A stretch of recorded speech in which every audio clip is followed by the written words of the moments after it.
Hello বন্ধুরা, আসসালামু আলাইকুম। আপনি কি একজন অ্যান্ড্রয়েড ইউজার? আপনি কি অ্যান্ড্রয়েড ফোন ব্যবহার করতেছেন? তাহলে ভিডিওটি আপনার জন্য। আজকের ভিডিওতে আমি আপনাদেরকে এমন একটি ইন্টারেস্টিং জিনিস শেয়ার করব, যেটা হচ্ছে আপনি যদি অ্যান্ড্রয়েড ইউজার হয়ে থাকেন সেক্ষেত্রে আপনার আজীবন কাজে আসবে বিষয়টি। তো চলুন শুরু করা যাক।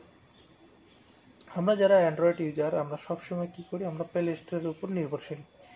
প্লে স্টোর থেকে আমরা সবসময় সফটওয়্যার ডাউনলোড করি, সেই সফটওয়্যারগুলো আমরা অ্যান্ড্রয়েড ফোনে ব্যবহার করি। তো এই সফটওয়্যারগুলো ডাউনলোড করার পূর্বে আমরা কিন্তু জানি না কোন সফটওয়্যারটা ডাউনলোড করব, কোনটা করব না। অর্থাৎ আপনি যদি কোনো একটা বিষয়, অর্থাৎ যেমন আমরা যদি লিখি কোরআন মাজিদ লিখি, তো কোরআন মাজিদ যদি আমরা লিখি, এখানে আপনার অনেক সফটওয়্যার কিন্তু চলে আসে। যে এখন আমরা এখান থেকে কোন সফটওয়্যারটা ডাউনলোড করব, কোনটা করব না, সেটা আমরা কিন্তু একটু কনফিউশনে পড়ে যাই।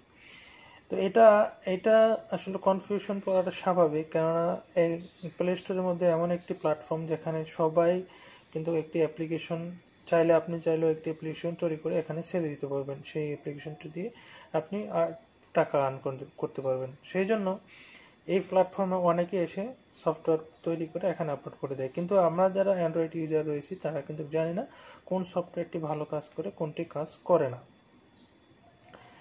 তো এই বিষয়গুলো নিয়ে আমরা আজকে দেখব যে কোন সফটওয়্যারটি ডাউনলোড করব, কোনটা করব না। তো তার আগে একটি কথা বলে নিচ্ছি, আপনি যদি আমাদের এই চ্যানেলে নতুন দর্শক হয়ে থাকেন তো অবশ্যই চ্যানেলটি সাবস্ক্রাইব করবেন এখানে ক্লিক করে, এবং পাশে থাকা বেল বাটনটি এখানে ক্লিক করে দিয়ে অল বাটনে ক্লিক করে দিবেন, যাতে আমাদের নতুন কোনো ভিডিও আসলে সেটির নোটিফিকেশন আপনার কাছে পৌঁছে যায়। তো চলুন শুরু করা যাক।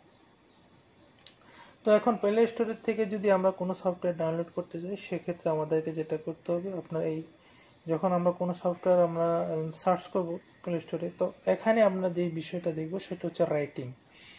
দেখুন এখানে একটা বিষয় রয়েছে রেটিং। এই রেটিং যেমন 4.8 এটা একটা রেটিং, 4.6 একটা রেটিং, 4.8 আর একটা রেটিং, এইভাবে রেটিং দেওয়া থাকে। তো রেটিংটা আসলে কি? রেটিংটা হচ্ছে আপনার ফিডব্যাক, অর্থাৎ যে এই ফোনে যে সফটওয়্যারগুলো আমরা ব্যবহার করি, তো এগুলো ব্যবহার করতে অনেক সময় দেখবেন যে ফিডব্যাক চাচ্ছে, যে সফটওয়্যারটি কি মানের সফটওয়্যার, ভালো না খারাপ, সেটা জানতে চাচ্ছে। মানে ইউজারে এখানে সিস্টেম করা থাকে, যে কারণে এই ফিডব্যাকটার জন্য দিয়ে থাকে ফিডব্যাকটা।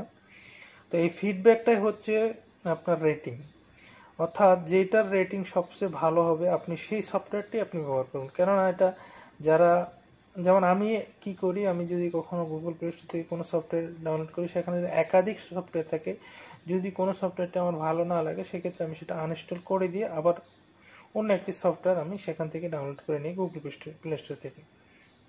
ঠিক তেমনই যারা অ্যান্ড্রয়েড ইউজার রয়েছে, সফটওয়্যার ইউজার রয়েছে, তারা এই সফটওয়্যারটি ব্যবহার করে ফিডব্যাক ভালো দিচ্ছে, সেটাই আপনার রেটিং এখানে ভালো আসে। তো সেটি র্যাঙ্কিংয়ে প্রথমে চলে আসে সেই সফটওয়্যারটি। যেগুলো সফটওয়্যার র্যাঙ্কিংয়ে নিচে দেখবেন রেটিং অনেক কম, সেগুলো আপনার নিচে চলে আসবে, রেটিং কমেরগুলো। তো এই মূল বিষয়টা যেটা দেখবেন আসলে রেটিং ভালো, সেই সফটওয়্যারটি আপনি গুগল প্লে স্টোর থেকে ডাউনলোড করবেন এবং সেটি ব্যবহার করবেন। ঠিক তেমনই যে কোনো সফটওয়্যারের ক্ষেত্রে আপনারা যদি লেখেন, যেমন এখানে যে কোনো সফটওয়্যার যদি লেখেন, চ্যাটিং অ্যাপ লিখুন, এখানে দেখুন যেটা রেটিং ভালো সেটাই উপরে আসবে, এবং যেটা আপনার সবচেয়ে ভালো মানের সফটওয়্যার সেটাই আপনার টপে চলে আসবে। তো আপনারা দুটো জিনিস দেখবেন, একটা দেখবেন রেটিং প্লাস আপনার যেটা র্যাঙ্কে সবচেয়ে ফার্স্টে আসবে সেই সফটওয়্যারগুলো আপনারা ডাউনলোড করে নেবেন প্লে স্টোর থেকে। তো আশা করি আপনারা বুঝতে পারছেন যে প্লে স্টোর থেকে সফটওয়্যার ডাউনলোড করার পূর্বে আপনারা কি দেখে নেবেন, কি দেখা উচিত সেটা। তো আজকের মতো এখানে শেষ করবো। তবে ভিডিওটি যদি ভালো লাগে, একটুকু ভালো লাগে, অবশ্যই একটি লাইক দিয়ে যাবেন, চ্যানেলটি সাবস্ক্রাইব করে সাথে থাকবেন। আল্লাহ হাফেজ।